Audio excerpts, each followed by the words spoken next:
جو ہے اہل بیت پر مظالم ڈائے. بہرحال اس میں حضرت عباس کا کوئی قصور نہیں، آنے والے لوگوں نے ایسا کیا. تو حضرت عباس نے مرتے دم تک رسول اللہ کی حفاظت میں کوئی دقیقہ فروغ گزاشت نہیں کیا. جعفر طیار کے بارے میں ہم آپ کو بتا چکے ہیں، اور حضرت علی کی شخصیت ازہر من الشمس.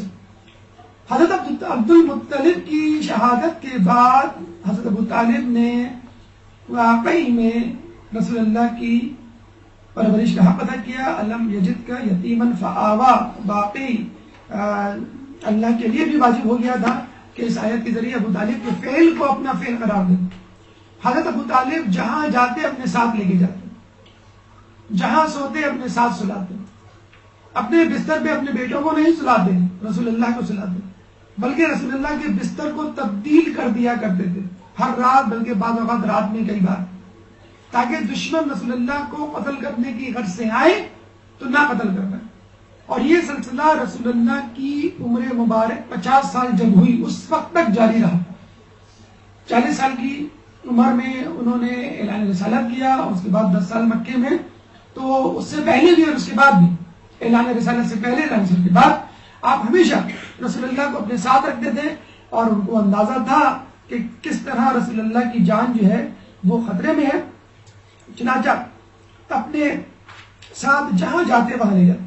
ابھی ہم نے آپ کو بتلایا تھا کہ جب یہ بنے تھے سردار، تو عموماً ہوتا یہ ہے کہ سردار وہ بندہ جو پیسے والا ہوتا ہے. مولا فرماتے ہیں کہ میرا باپ مکے کا سردار اس وقت بنا کہ جب وہ مفلس تھا، جب وہ غریب تھے.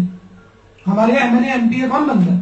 وہی بنتا ہے جس کے پاس پجیرو ہو، وہی بنتا ہے جس کے پاس گاڑی کوٹی ہو، ایسا ہو، اور نہ بھی ہو تو وہ بنا لیتا ہے. حضرت ابو طالب کے پاس نہ پیسہ تھا، نہ درم و دینار تھا، اور نہ خادم الحرمین کے یا خادم الحرم جسے کہتے ہیں سید البطحاء ہونے کے بعد سقایت الحج یا رفایت الحج کا عہدہ سنبھالنے کے بعد ان کے پاس پیسہ آیا. پہلے سال انہوں نے 10,000 درہم قرضہ لیا، دوسرے سال پھر 10,000 درہم قرضہ لیا. ہونا تو یہ چاہیے تھا 10,000 درہم قرضہ لے لیا،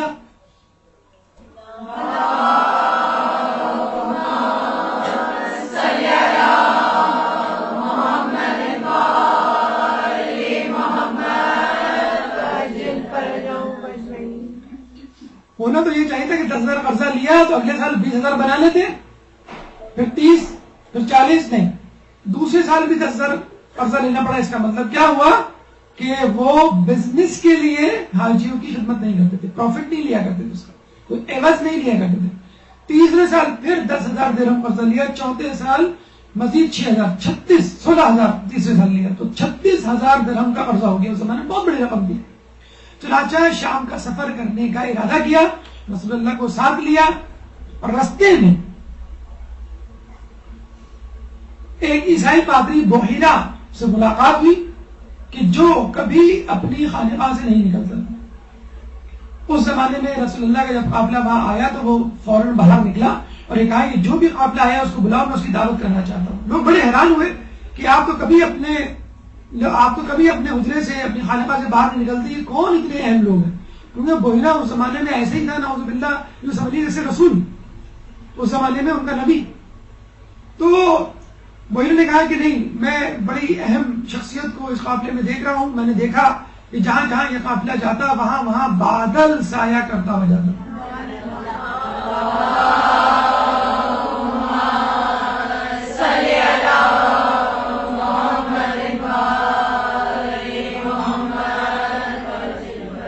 جہاں یہ قافلہ جس درخت کے نیچے پڑاؤ کرتا اس درخت کی شاخیں جھک جاتی تعظیماً. تو یقیناً یہاں پہ ان کے ساتھ کوئی ایسی شخصیت موجود ہے جو کہ نبی ہے. ان کا میں دعوت کرنا چاہتا ہوں، ان سب کو بلاؤ. سب آ گئے دعوت پہ. تو بحیرہ نے کہا کہ کیا سب آ گئے؟ انہوں نے کہا نہیں، میرے خیال میں کوئی ایک شخصیت نہیں آئی. ایک بچہ نہیں آیا. وہ بچہ ہے، اس کو ہم نے اپنے سامان کی حفاظت کے لیے درخت کے نیچے اونٹوں کے ساتھ چھوڑ دیا. اس نے کہا نہیں، اسی بچے کو تو لاؤ. اس بچے کے لیے دعوت کی ہے میں نے. اس بچے کو لایا گیا رسول اللہ کو اور کہا گیا، رسول اللہ سے کہا کہ تم لات و عزا کی قسم کھاؤ کہ تم میرے سوال کا جواب دو گے. لات و عزا ان کے بت تھے. رسول اللہ نے فوراً انکار کر دیا. تو وہ سمجھ گیا اور یقین اس کو ہو گیا. اس نے کچھ سوالات کیے جو سونے سے متعلق تھے، حالت 9 ان سے متعلق ہوئے اور وہ سوالات سے جان گیا کہ یہ نبی ہے. پھر کہا کہ تم اپنی قمیض اوپر کرو، تو شان مبارک پر دونوں کاندھوں کے درمیان شان مبارک پہ مہر نبوت تھی. وہ فوراً جو ہے پہچان گیا کہ یہ نبی ہے. ابو طالب کو کہا کہ دیکھو تم شام لے جا رہے ہو، لیکن چونکہ یہ ہونے والا نبی ہے، وہاں پہ موجود عیسائی اس کو زندہ نہیں چھوڑیں گے اور حسد میں آگے قبول کر دیں گے. چنانچہ ضروری ہے اگر تم اس کی جان کی حفاظت چاہتے ہو تو واپس لے جاؤ. حضرت ابو طالب 36,000 درہم کے مقروض تھے، اتنا خرچہ وہ کر چکے تھے، یہ بھی قرض میں جاتا، لیکن ان کو رسول اللہ کی جان عزیز تھی. فوراً واپس ہوئے اور رسول اللہ کو بحفاظت مکے واپس لے آئے. تو حضرت ابو طالب رسول اللہ کو اپنے ساتھ رکھتے، اپنے وطن میں بھی کچھ دیر کے لیے بھی رسول اللہ آنکھوں سے اوجھل ہو جاتے تو فوراً گھبرا کے باہر نکل آتے. اور ہم کو ہمیشہ یہ یقین تھا کہ اگر رسول اللہ قتل ہوئے تو قریش کے سرداروں کے ہاتھوں قتل ہوں گے. ایک دفعہ رسول اللہ صبح سے نظر نہیں آئے، بنی ہاشم کے نوجوانوں کو ساتھ لیا اور یہ کہا کہ جاؤ تم بنی ہاشم کے جو قریش کے سردار ہیں ان کے ساتھ ایک ایک کر کے بیٹھ جاؤ اور اپنی آستینوں میں خنجر چھپا لو. اگر میں محمد کو ڈھونڈنے جا رہا ہوں، اگر میں واپس آیا اور تم محمد کو میرے ساتھ نہ پاؤ تو ابو جہل کو قتل کر دینا، جو زمانے میں ان کا سردار ہوا کرتا تھا. چنانچہ آپ ڈھونڈنے کے نکلے تو صفا کے مقام پہ کوئی صفا پر رسول اللہ نظر آئے، بڑے خوشی ہوئے، ان کو ساتھ لے کر آئے. جب حرم میں داخل ہوئے تو انہوں نے اشارہ کیا نوجوانان بنی ہاشم کو، انہوں نے اپنے آستینوں سے خنجر نکالے. اس وقت بآواز بلند ابو طالب نے سرداران قریش کو مخاطب ہو کے کہا کہ دیکھو آج محمد مجھے نظر نہیں آئے، چنانچہ میں نے سمجھا تم لوگوں نے اسے قتل کر دیا. چنانچہ میں ڈھونڈنے نکلا اور ان کو میں نے اشارہ کر دیا تھا کہ اگر میرے ساتھ محمد کو نہ پاؤ تو اپنے سردار کو قتل کر دینا، قریش کے سرداروں کو جن میں ابو جہل سب سے بڑا تھا. تو اگر آئندہ تم نے کوئی ایسی بات سوچی، سازش کرنے کی کوشش کی تو یاد رکھنا کہ میں تمہارا کیا انجام کروں گا. اور آپ نے دیکھا، آپ نے سنا حضرت ابو طالب کی شہادت کے بعد کس طرح رسول اللہ کے قتل کے منصوبے بنائے گئے. ہجرت کی جو رات تھی وہ دراصل رسول اللہ کے قتل کی سازش کی رات تھی. اسی رات رسول اللہ کو قتل کرنے کا بہانہ بنایا گیا، سازش بنائی گئی تھی. اور قریش کے تمام لوگوں کو، قریش کے تمام سرداروں کو یہ ذمہ داری سونپی دی گئی تھی کہ تمہیں رسول اللہ کے قتل میں شریک ہونا ہے تاکہ قصاص کسی ایک قبیلے سے طلب نہ کیا جا سکے اور کوئی قبیلہ بھی بنی ہاشم کا ساتھ نہ دے قصاص لینے میں. تو حضرت ابو طالب نے فوراً یہ بدلا دیا کہ دیکھو اگر تم نے رسول کی طرف، میرے بھتیجے کی طرف، محمد کی طرف آنکھ اٹھا کر بھی دیکھا تو تمہاری خیر نہیں. اچھا یہ بھی مان لیجئے، یہ بھی دیکھ لیجئے کہ کیا ابو طالب مکے والوں کے دشمن تھے؟ ان کی نیز تو نابودی چاہتے تھے، ان کی شکست ہار چاہتے تھے، ان کا نقصان چاہتے تھے، یا خود رسول اللہ نہیں؟ ایسا نہیں، وہ ان کی فلاح چاہتے تھے، دنیا میں بھی اور آخرت میں بھی، اور پوری کوشش کرتے تھے اگر دنیاوی اعتبار سے کوئی فائدہ دے سکے تو دیا کرتے تھے، اور اگر آخرت کے اعتبار سے فائدہ دیں تو دیا کرتے تھے. چنانچہ مکے میں کافی عرصے سے ایک دفعہ بارش نہ ہوئی، لوگ قحط سے مرنے لگے، تو حضرت ابو طالب رسول اللہ کو لے کر آئے اور آسمان کی طرف نگاہ بلند کر کے رسول اللہ کے وسیلے سے دعا مانگی. اور جب دعا مانگی تو بارش ہوئی، اور ایسی بارش ہوئی کہ پورا مکہ جل تھل ہو گیا. اس کا خوبصورت منظر آپ آئی ہوئی فلم محمد میں دیکھ سکتے ہیں، جو کہ ایران کی طرف سے بنی ہے اور بہت خوبصورت مووی ہے اور سب سے مہنگی مووی اس وقت ایران کی اس کو کہا جاتا ہے. اور انہوں نے بنائی ہے جنہوں نے آسمانی بچے بنائی تھی، جس نے 9 آسکر ایوارڈ جیتے تھے ایک زمانے میں. خود محمد کی مووی کو بھی آسکر ایوارڈ کے لیے نومینیٹ کیا جا رہا ہے. امریکہ، کینیڈا وغیرہ میں چل چکی ہے. انگلینڈ اور دیگر یورپی ممالک میں اس پہ پابندی لگائی ہے سعودی عرب کی طرف سے کہ اس مووی کو نہ دکھایا جائے. بہرحال ایک متنازع مووی ہے، لیکن متنازع مووی ان کے اعتبار سے، ہمارے اعتبار سے نہیں. اس میں رسول اللہ کے ابتدائی 12 سال پر مشتمل حالات زندگی دکھائی گئی. پارٹ 2 اور پارٹ 3 آنا باقی ہے، لیکن اس پہلی مووی پہ اتنی لیدیں ہو چکی ہے کہ کچھ نہیں معلوم آئندہ آنے والی مووی پہ کیا ہوگا. لیکن سینیمیٹوگرافی کے حوالے سے اور ٹیکنالوجی کے حوالے سے جو کہ مووی کے ٹریلرز موجود ہیں بہت خوبصورت، جسے کہتے ہیں کہ ابتدائی زندگی کو فلمایا گیا ہے. تو رسول اللہ اور خود بنی ہاشم کے لوگ پوری کوشش کیا کرتے تھے، جیسے ہم نے آپ کو بتایا تجارت کے حوالے سے کس طرح انہوں نے ملک دورہ کیا اور کہا کہ مکے آ کر آپ تجارت کریں تاکہ مکے والوں کو فائدہ ہو. تو انہوں نے پوری کوشش کی، لیکن مکے والے نہیں مانے، ان کی سرداری جو ہے وہ خطرے میں پڑ گئی تھی. بنو امیہ ویسے ہی گھات لگائے بیٹھا تھا کہ سید البطحاء یا خانہ کعبہ کی جو میزبانی ہے ان کے ذمہ آ گئی ہے، اور اگر رسول اللہ نبی ہو گئے، ہم نے ان کو نبی تسلیم کر لیا تو ہمیشہ کے لیے چھٹی ہو گئی ہماری، آئندہ کے لیے بھی میزبانی ہمارے ہاتھ سے گئی. اور بنو امیہ کوئی سعادت مندی، برکت، نیکی، ثواب کی خاطر تو میزبانی نہیں چاہتے تھے، وہ وہی میزبانی چاہتے تھے جو آج کل ہو رہی ہے، یعنی پروفٹ کے لیے، 2 پیسے کے لیے اور فائدے کے لیے. اور یہ کہا بھی جاتا ہے کہ ایک زمانے میں ابو طالب سے پہلے، حضرت عبد المطلب سے بھی پہلے، کہ جب دونوں میں جھگڑا شروع ہوا خانہ کعبہ کی میزبانی کے حوالے سے، تو طے یہ پایا کہ ایک سال بنی ہاشم میزبانی کریں گے اور دوسرے سال بنو امیہ.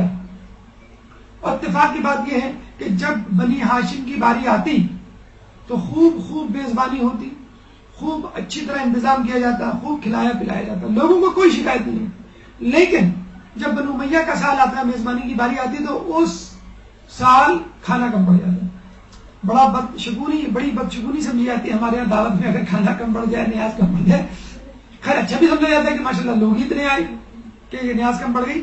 لیکن ان کے ہاں بڑی بری بد انتظامی جسے کہتے ہیں صورتحال دیکھنے میں آتی تھی، اور کھانا کم پڑ جاتا تھا، لوگ ہمیشہ شکوے شکایت لے کے جاتے تھے، تو اس سے وہ اور نالا ہوا کرتے تھے. اور جب نبی آ گئے، بلکہ آپ نے یہ سنا بھی ہوگا، ابو جہل سے کسی نے پوچھا رسول اللہ کی صفات گنوا کر کہ کیا یہ نبی کہلانے کے قابل نہیں؟ تو انہوں نے کہا بالکل میرے حساب سے تو نبی ہے یہ. تو کہنے والے نے ابو جہل سے پوچھا تو پھر تم ان کو نبی کیوں نہیں مانتے؟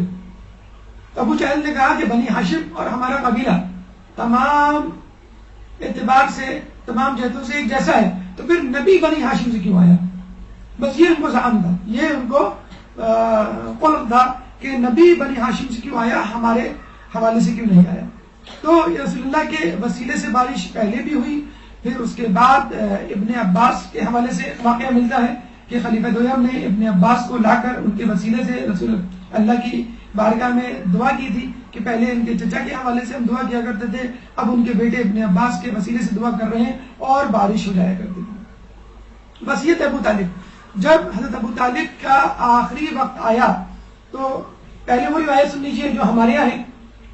ہمارے اعتبار سے جب حضرت ابو طالب کی رحلت کا وقت آیا، جو کہ خود ان کی کتاب سیرت ابن ہشام میں موجود ہے یہ واقعہ، تو رسول اللہ موجود تھے سامنے، اور انہوں نے کہا کہ چچا وہ کلمہ پڑھ دیجئے، وہ بات دہرا دیجئے اپنی زبان سے جو میں نے آپ کو کہی تھی.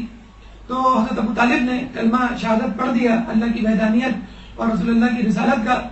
رسول اللہ بہت خوش ہوئے، بلکہ انہوں نے اپنی زبان ہلائی، لب ہلائے کہ ابن عباس نے اپنا کان ان کے قریب لے جا کے سنا اور خوشی خوشی یہ کہا کہ رسول اللہ انہوں نے وہ بات کہہ دی جو آپ کہنا چاہتے تھے، جو آپ کہلوانا چاہتے تھے. رسول اللہ نے اللہ کا شکر ادا کیا کہ اللہ نے آپ کو توفیق دی کہ آپ نے اس کی وحدانیت کا اقرار کیا. لیکن دشمنوں نے اس حدیث میں تھوڑی سی ٹیمپرنگ کی، تبدیلی کی، اور یہ کہا کہ جب حضرت ابو طالب کچھ کہنے کا ارادہ رکھتے تھے تو اس وقت ابو جہل بھی موجود تھا. اس نے کہا ابو طالب کو، اے ابو طالب کیا تم عبد المطلب کے مذہب پہ نام نہیں مرو گے؟ یعنی نعوذ باللہ ان کی نظر میں عبد المطلب بھی کافر تھے. تو انہوں نے کہا کہ ہاں میں حضرت عبد المطلب کے مذہب پہ مر رہا ہوں. اگر ان کے مذہب پہ بھی مرے تو ہمارے حساب سے صحیح مرے، ایمان پہ مرے. ایمان پہ ان کا جو ہے وہ اختتام ہوا. حضرت عبد المطلب بھی حضرت ابو طالب کی طرح جو ہے صاحب ایمان تھے. تو لوگوں نے یہ بات پھیلا دی کہ ان کا جب انتقال ہوا تو انہوں نے جو ہے یہ کہنا پسند کیا اور دنیا سے اس طرح جانا پسند کیا کہ میں آخری وقت میں جو ہوں لوگوں کے ڈر سے یا اپنے بھتیجے کے ڈر سے اسلام کیوں قبول کروں، میں اب بھی اسی مذہب پہ رہوں گا جو پہلے تھا. تو ہمارے اعتبار سے پہلے بھی وہ اسلام پر تھے، آخر میں بھی اسلام پہ تھے. ہاں علل اعلان اسلام کا اظہار وہ اپنے مرتے وقت کیا. انگوٹھی پہ ان کا نقش موجود تھا، رضیت باللہ ربا و ابن اخی محمد نبیا بے ابن علی وسیعا، کہ میں راضی ہوں کہ اللہ میرا رب ہے اور میرے بھائی کا بیٹا محمد میرا نبی ہے اور میرا بیٹا علی وسیع. یہ ان کی انگوٹھی پہ نقش تھا. تو اس سے بھی اندازہ ہو جانا چاہیے کہ آدمی انگوٹھی پہ وہی نقش کرواتا ہے کہ جو اس کا عقیدہ ہوتا ہے، بلکہ انگوٹھی پہ نقش دراصل اس زمانے میں اسٹیمپ کی حیثیت رکھتا تھا. لوگ اگر کبھی خط لکھتے تھے تو اپنی انگوٹھی سے دستخط کیا کرتے تھے، وہی ان کی جو ہے وہ ایک مہر ہوا کرتے تھے. تو یہ وقت شہادت ان کی وصیت تھی. اور اس سے پہلے بھی وہ کہا کرتے تھے کہ اے بنی ہاشم محمد کی تصدیق کرو، ان کی اطاعت کرو تاکہ ہدایت اور نجات پاؤ. یعنی اپنے لوگوں کو یہ کہہ رہے ہیں کہ رسول کی اطاعت کرو تاکہ تم ہدایت پاؤ. ہدایت کون سی؟ آخرت کی ہدایت. اور اس سے پہلے بھی کہا کرتے تھے کہ اے قریش کے لوگوں، تم رسول اللہ کی بات مانو کہ وہ سب سے بڑھ کر امانت دار یعنی امین اور سب سے بڑھ کر راست گو یعنی صادق ہیں.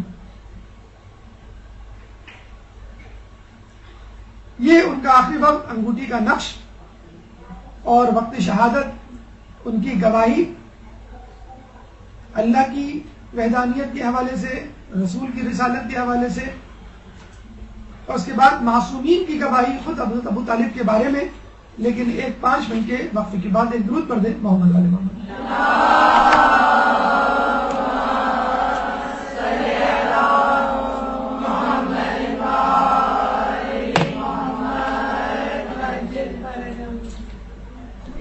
اعوذ باللہ من الشیطان الرجیم، بسم اللہ الرحمن الرحیم. جناب ابو طالب کے حوالے سے ہماری گفتگو کا 5واں مرحلہ کہ ایمان ابو طالب پہ معصومین کی گواہی یقیناً آخری گواہی ہوگی. پہلی گواہی خود رسول اللہ صلی اللہ علیہ وآلہ وسلم کی،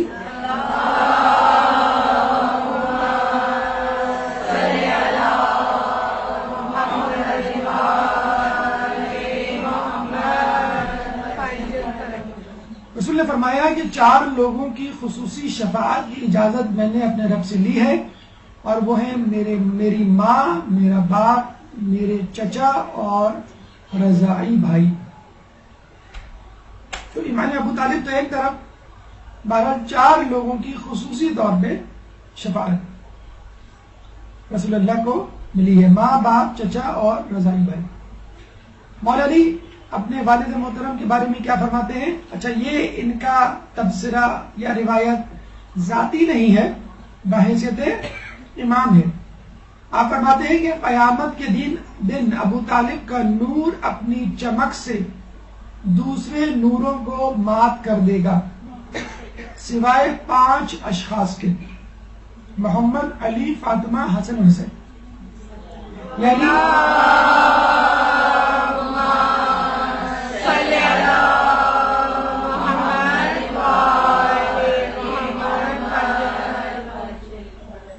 یعنی دیگر ائمہ کا نور بھی ابو طالب کے نور کے آگے بدل پڑ جائے گا. اور کیوں نہ ہو، کیونکہ خود ابو طالب رسول اللہ کے پالنے والے، جس نے انسانیت پر احسان کیا اس کا کیا درجہ ہوگا، اور جس نے محسن انسان پر احسان کیا اس کا کیا درجہ ہوگا. پھر آپ فرماتے ہیں، اب ظاہر سی بات ہے یہاں پہ ایک سوال پیدا ہوتا ہے، اگر ایسا تھا تو نزاع ایمان ابو طالب کی بنیاد کیسے پڑی، یہ تنازع شروع کیسے ہوا؟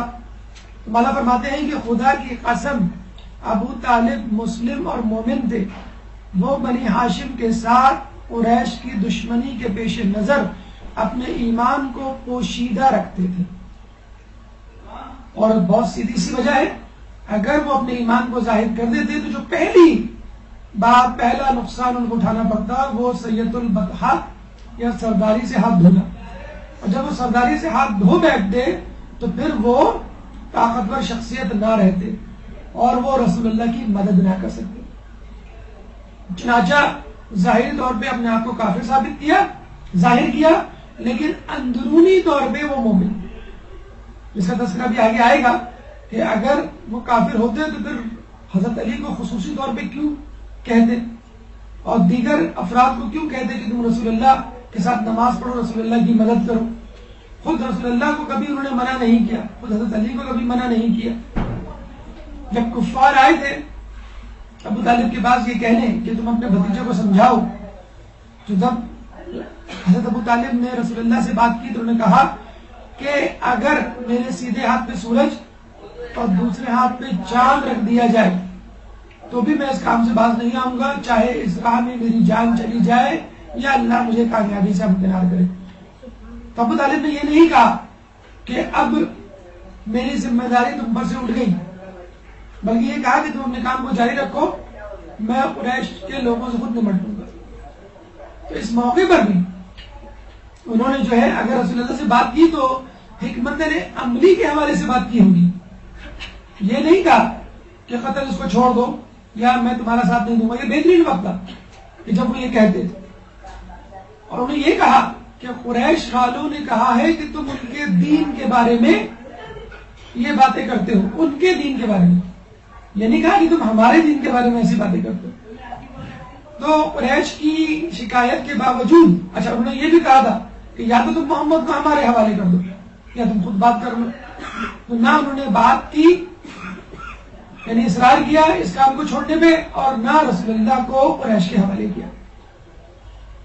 خود حضرت علی نے اپنی اولادوں کو اپنے والد ابو طالب کے لیے حج نیابت جسے کہتے ہیں بجا لانے کی تاکید کی، جو ہم کرتے ہیں اکثر فلاں مرحوم کی طرف سے حج۔ تو مجھے بتائیے کہ حج کس کی طرف سے ہوتا ہے؟ اگر ابو طالب نے پہلے حج نہیں کیا تو پہلے تو حج واجب نہیں تھا، رسول اللہ کے انتقال سے 1 سال پہلے ہوا۔ حضرت علی نے جب اپنی اولادوں کو حج بجا لانے کا حکم دیا تو یقیناً کسی مسلمان کے لیے ہی حج ہوتا ہے، کافر کے لیے نہیں ہوتا۔ تو یہاں سے بھی یہ بات ثابت ہو گئی کہ حج جو ہے وہ حضرت ابو طالب کے لیے تھا، اور حضرت ابو طالب اسلام کے لیے تھا۔ ایک درود پڑھتے محمد والے محمد۔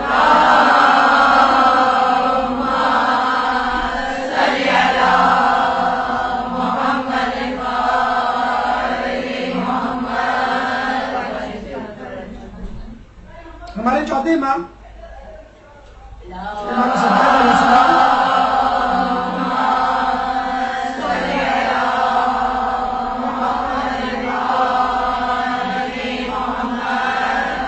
سے جب پوچھا گیا ایمان ابو طالب کے حوالے سے، انہوں نے کہا کہ یہ کیسے ممکن ہے کہ ایک مسلمان عورت کافر مرد سے نکاح میں رہے اس کے کفر کے باوجود؟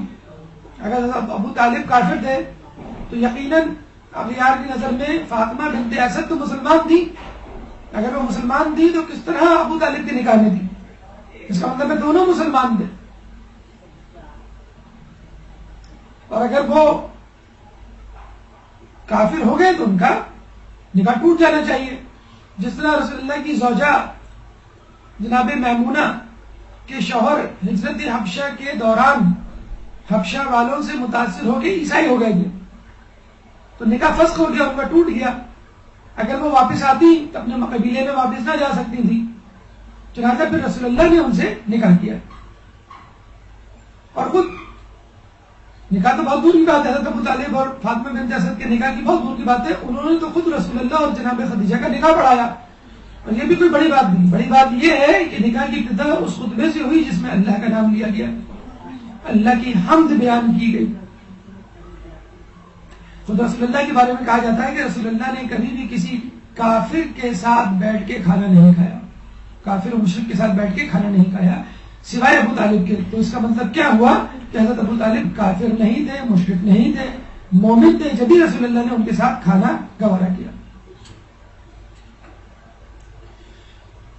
جب ہمارے 5ویں امام امام محمد باقر علیہ السلام سے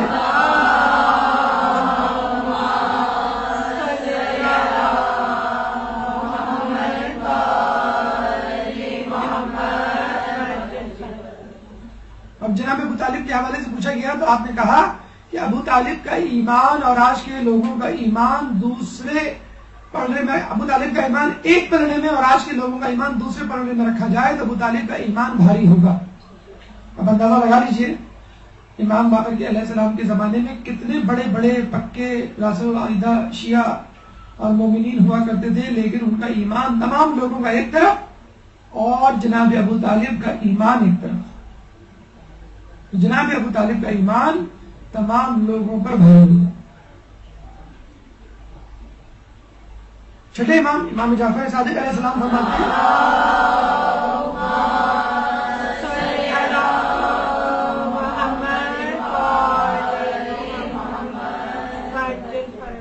ابو طالب کا ایمان مثل اصحاب کہف تھا، چنانچہ ان کو دگنا اجر دیا جائے گا۔ اب یہ بات کہ اگر ان کے بت پرستی کے قصے نہیں تو ان کو نمازوں کے قصے کیوں نہیں ملتے، ہم وہی بات کہیں گے کہ تقیہ میں تھا ان کا ایمان، جیسے مثل اصحاب کہف جنہوں نے تقیہ کیا ہوا تھا اپنے زمانے میں۔ تو اگر کوئی تقیہ کرے اور اپنے دل کے ایمان کو ظاہر نہ کرے، اس میں کوئی حرج نہیں، ایسا پہلے بھی ہو چکا ہے اور اس کی اجازت اسلام نے دی ہے۔ آٹھویں امام، امام موسیٰ علیہ السلام،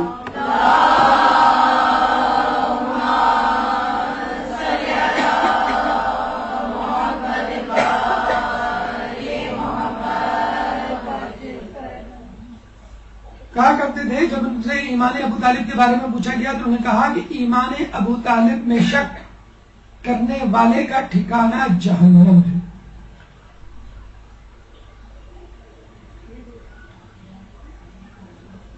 ہمارے 11ویں امام جن کی ولادت ابھی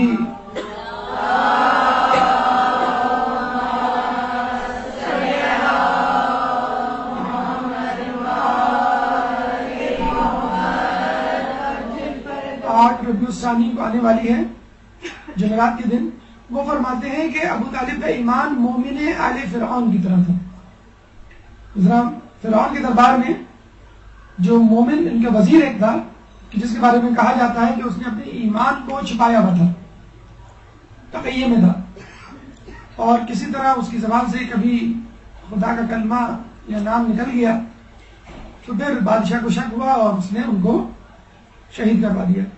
اصحاب کہف، مومن آل فرعون، اس طرح کی کئی مثالیں تاریخ میں ہمیں ملتی ہیں کہ جب لوگوں نے اپنے ایمان کو دشمن کے ضرر سے بچنے کے لیے چھپایا، اور یہی کام حضرت ابو طالب نے بھی کیا، لیکن کبھی بھی ان کو بت پرستی، شراب، جوئے اور دیگر محرمات میں نہیں دیکھا کسی نے۔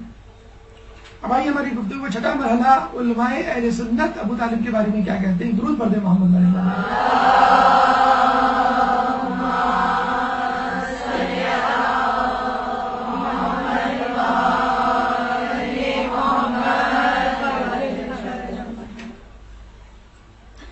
علامہ برزنجی عالم اہل سنت اپنی کتاب ضیاء العالمین، جو کہ فقط انہوں نے ایمان ابو طالب کے لیے وقف کی ہے،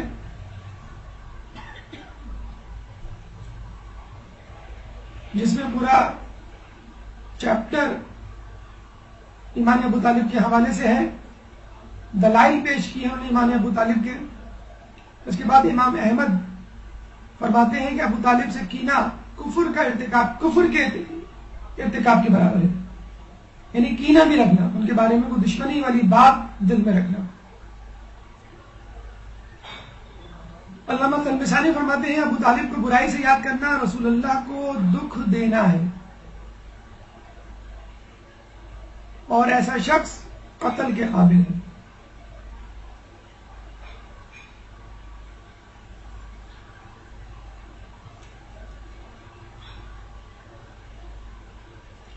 علماء اہل سنت میں ایک کثیر تعداد، خود یوٹیوب پہ جناب طاہر قادری کی کلپ موجود ہے، آپ چاہیں تو اس کو دیکھ لیجئے۔ کئی علماء اہل سنت کے ریفرنسز، حوالہ جات اس میں موجود ہیں۔ تاریخی کتابوں میں سیرت ابن ہشام سر فہرست ہے کہ جس میں حضرت ابو طالب کے ایمان کے بارے میں واقعات موجود ہیں۔ ایک غلط روایات، بلکہ چند غلط روایات کے بارے میں وضاحت جو ضروری ہے، حضرت ابو طالب کے حوالے سے ہمیں ملتی ہے۔ صحیح بخاری کے ایک حدیث کے مطابق جہنم میں کم ترین عذاب ابو طالب کو دیا جائے گا، نعوذ باللہ، کہ جس میں ان کو آگ کی جوتیاں پہنائی جائیں گی جن کی تپش سے ان کا دماغ ابل پڑے گا، نعوذ باللہ، نعوذ باللہ۔ تو یہ اور کسی نے پوچھا بھی تھا رسول اللہ سے کہ آپ تو جنت میں ہوں گے اور آپ کی چچا ابو طالب جہنم میں، تو انہوں نے کہا کہ کم از کم وہ شیاطین کے ہمسائے نہیں ہوں گے اور سانپ اور بچھی ان کو نہیں کاٹیں گے کم از کم، اور جو کم سے کم عذاب دیا جائے گا وہ آگ کی جوتیوں کا عذاب ہے۔ یہ ایک من گھڑت روایت ہے جس کے بارے میں ہمارے پاس روایت دلائل موجود ہیں۔ پہلی وجہ تو یہ حدیث مرسل ہے، یعنی اس کا راوی نامعلوم ہے، اور راوی کون ہے؟ واحد راوی ہے، حبیب ابن ابی ثابت، جو کہ ثقہ بھی نہیں، یعنی جھوٹا سچا نہیں ہے، اپنی روایتوں میں سچا نہیں ہے۔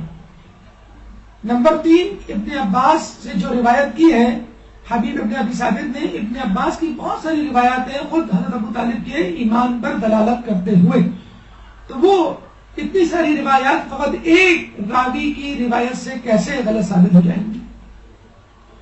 تو نامعلوم راوی ہے، اور راوی بھی ثقہ نہیں ہے، جس میں ایک اور راوی آیا ہے، اور دیگر روایات جو ابن عباس سے مروی ہیں وہ اس سے ٹکراتی ہیں، اس لیے یہ روایت غلط ہے۔ قرآن کی ایک آیت سورہ توبہ کی آیت نمبر 113 جو غلط طریقے سے حضرت ابو طالب کے حوالے سے منسوب کی جاتی ہے، وہ کیا ہے؟ ما كان للنبي والذين آمنوا أن يستغفروا للمشركين ولو كانوا أولي قربى من بعد ما تبين لهم أنهم أصحاب الجحيم۔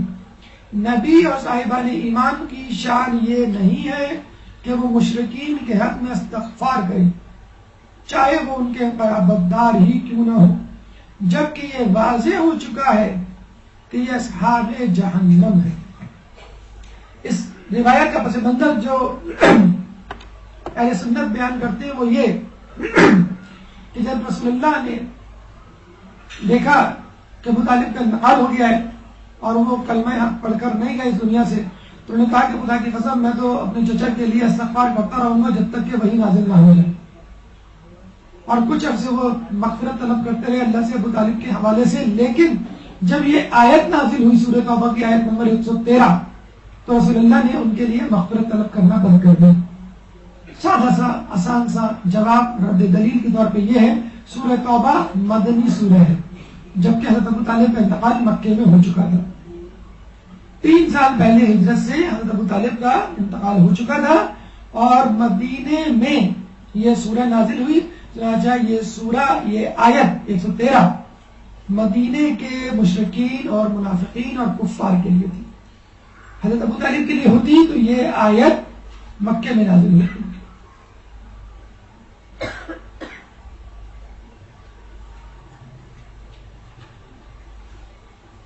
تو یہ حدیث اور یہ روایت دونوں اپنے طور پہ غلط منسوخ کی گئی ہیں۔ حدیث تو ہے ہی غلط، اور یہ آیت مدینے کے مشرکین اور کفار کے لیے ہے۔ آخر میں ہمارے چھٹے امام، امام جعفر صادق علیہ السلام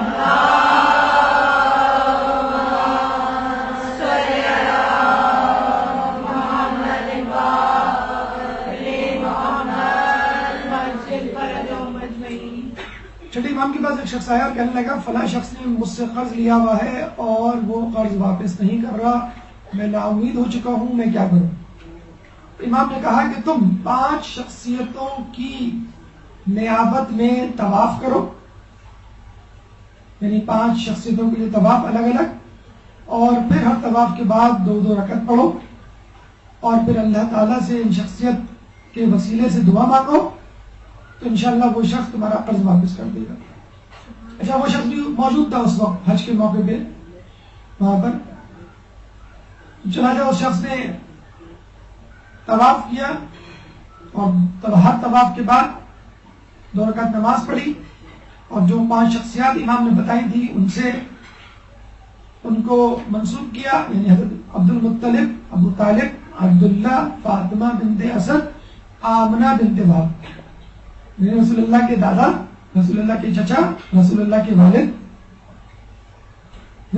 رسول اللہ کی چچی فاطمہ بنت اسد، اور رسول اللہ کی والدہ آمنہ بنت وہب، ان 5 شخصیت کے حوالے سے۔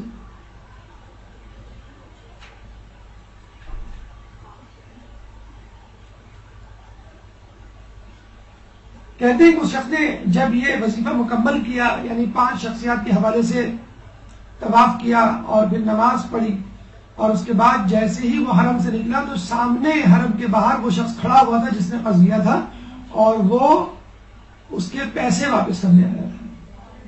تو اگر کسی نے آپ کا قرض دبایا ہوا ہے تو آپ جائیں، مکے وہاں پر، اور یہ ہوا ہے جب ہم گئے تھے حج پہ تو وہاں پہ مولانا صاحب نے ہمیں قصہ سنایا اور کہا اس بہانے اس طریقے سے کئی لوگوں کے قرض واپس ہوئے، لیکن افسوس کے ساتھ کسی نے واپس ہماری خبر نہ لی.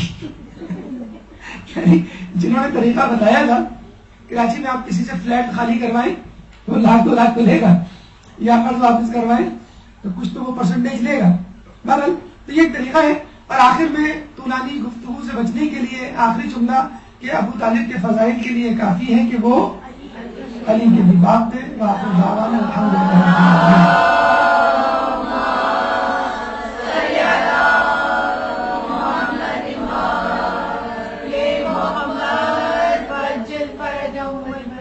برحمتك يا أرحم الراحمين وصلى الله على محمد وآله الطاهرين.